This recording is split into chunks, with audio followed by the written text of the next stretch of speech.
Hey all, Kunik here, back with a D&D story for you all today. This is actually part 2 to a collaboration with Zflocco. So if you haven't seen part 1 yet, pause the video and click the card in the top right corner to view his video first. Then once you're done, come back to this video and continue watching. With that said, let's roll for initiative and continue the story. Now, let me preface this. To this day, I have no idea if this was some grand conspiracy within the party that I simply wasn't privy to, or if he acted alone. Our resident Minotaur, Nethulios, approached the unconscious Tim. I just assumed he was going to carry him out of there, or something. Instead, he squashed Tim's head like a grapefruit under his hoof. I very understandably lost my shit. Tim's player actually took the incident better than I did. The rest of the party acted shocked, but were willing to give Nethulios a chance to explain himself. Alain wasn't having any of this shit. He just watched that overgrown cow kill his best friend. Alain and Nethulios battled briefly, but Naram and Vivia ganged up on me and knocked Alain out, more than likely wishing to avoid 2 party deaths in one encounter. This is where the session ended, and holy shit, tensions were high for next week's game.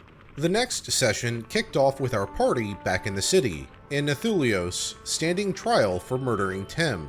Nethulios' player had to come up with a speech to justify his actions. He went on about how Tim was a ticking time bomb and would have eventually gotten us all killed if he were allowed to live. Technically he was right, and the party bought into it. But not Alain.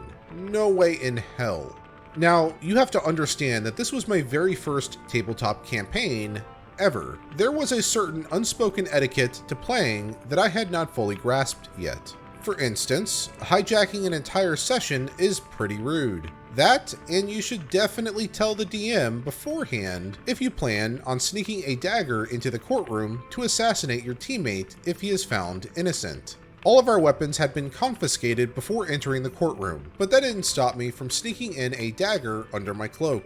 Was this a dick move? Yes. Was it against the rules to sneak in a weapon unbeknownst to the DM and without making a roll? Abso-fucking-lutely. However, Nethulios team-killing Tim had come out of nowhere, and I figured I needed to be equally as ruthless to get my sweet revenge. The instant the jury found Nethulios cleared of all charges, I stood up in my seat in real life and shouted, "I will not stand for this!" Alain immediately unsheathed his blade and charged the Minotaur. However, unfortunately for me, all I had was a puny D4 dagger, while Nethulios was our party tank. Needless to say, I didn't do any real damage. I never said Alain was an intelligent character. Luckily, I had poured a shit ton of dex into Alain's stats, so I was able to dodge his counter blows as well. I have to give mad props to my DM here. Most DMs I know would have told me no, and some would have even asked me to leave. Our party's DM was a master at rolling with the party's spontaneous shenanigans, however, so he allowed it. The guards quickly restrained me, and I'm honestly shocked that the rest of the party didn't all rise up and beat me to death, both in character and in real life. Alain was put into shackles and was being escorted to the dungeons, and in most cases, that would have been that. But Alain is not going to give up so easily. Back in the courtroom, the party all check on Nethulios to make sure Alain didn't scratch the poor 8-foot-tall cow beast, when suddenly Alain bursts back into the courtroom. I had rolled successfully to escape my shackles before I could reach my cell, and legged it back out of the hallway. I half considered another assassination attempt, but at this point I knew there was no way in hell that I could hurt Nethulios without my regular equipment. That, and the rest of the party would have probably ganged up against me if I tried it again. Fuck, I thought as I ran to the door, dodging multiple attacks of opportunity from the guards still in the courtroom. I actually take a moment to stop at the door, turn around, and confront the party and the guards. "You will remember this day always as the day you almost caught Alain Farrow," I bellow out proudly. Note, I had not previously come up with a last name for my character. It just came to me in the moment. After my appropriate Jack Sparrow reference, I legged it as hard as I could towards the city gates. Half of the city guards now on my tail. Luckily, Alain's dexterity was leagues above the average town watch. so I was able to evade them fairly easily through the city. They chased me through the market square as I leaped over market stalls, half tempted to break into an Aladdin song. One jump ahead of the lawman. Things were going smoothly at first. That is, until I exited the gatehouse and tried to cross the drawbridge. The DM graciously reminded me that there were ballista emplacements lining the gates of the city. I have to say, I legitimately forgot about that little detail when listening to the original city description. The dice gods decided to spare me, but barely. The ballista fire left me with barely any HP left. Realizing I can't dodge them forever, I dive off the drawbridge into the moat. A small group of guards exit the city and start searching for me, but Alain desperately hides under the drawbridge, practically bleeding out at this point. One of the guards begins to wander in my character direction, and I panic. Knowing that I couldn't take him in a fight without my gear, while mostly dead and having to dodge ballista fire, I turn to my second highest stat, Charisma.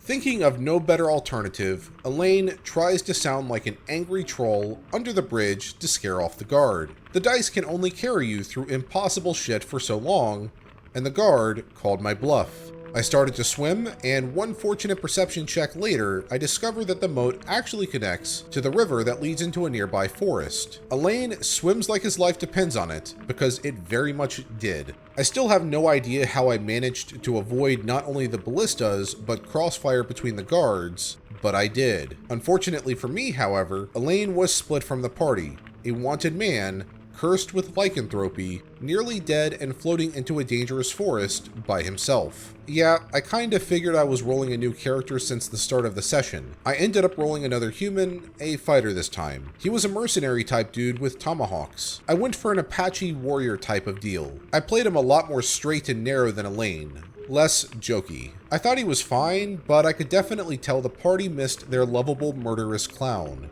I know this because about 5 sessions after his certain death, the DM brought Alain back, claiming that some kindly folks found and nursed him back to health, though he was still cursed with the lycanthropy while the rest of the party had already lifted their own curses. My punishment for hijacking a session, I suppose. I liked my new character, but I could tell the party wanted me to go back to playing Alain, so I did. My mercenary dude split from the party to work for the local lord. We never did run into him again. Several quests and a few more assassination attempts later, Alain and Nethulios eventually called it a truce in character, and I was willing to accept it due to Tim later getting rezzed. To my great disappointment, we never did end up finishing that campaign. It lasted for about a year and a half. We all reached level 10, starting at level 1, and we're starting to think of ourselves as hot shit. The main tiefling baddie created doppelgangers of our characters and had them sacking towns, and considering we weren't actually a villain party, we rode out to stop them. Before we could resolve that particular plot thread, we all graduated from college, and the DM got married and had a son. It was probably my favorite pen and paper campaign I've taken a part of, even if it was never fully resolved. Though he is presumably frozen in permanent limbo, riding off to fight his clone. Alain Pharaoh, the dashing rogue, will always hold a special place in my heart, and is still my favorite character to this day. End post. I thoroughly enjoyed this story. I think some of the most memorable moments in D&D happen in your first campaign. There's a ton of magical moments that happen there for the very first time for you, and therefore they're going to be a bit more memorable in your mind. And yeah, you're a newer player, so you make mistakes like hijacking an entire session, but you're a newbie, and that stuff ultimately gets forgiven over time. Just learn from your lesson the first time. And I know if I were in this session, while it may have peeved me at the time to have a player hijack the session, the end result of that really helped build the party up from a structural standpoint. You know, it added some drama and gave them a little bit more dynamic that they otherwise were lacking beforehand. But yeah, this is a fantastic story. Anyhow, that's all for this story. Now, if you went to check out Zflocco and you're not subscribed to him already, please make sure to do so to see more videos from him. And if you're new to my channel, coming from Zflocco or just from the YouTube algorithm, be sure to hit that subscribe button and bell notification icon to be notified of my future videos. As always, the source of the video is in the description below, and right next to it is the link to our Discord server. So if you're interested, be sure to click that and join too. Anyhow, while you wait for my next video to come out, here are a few related videos that you can watch in the meantime.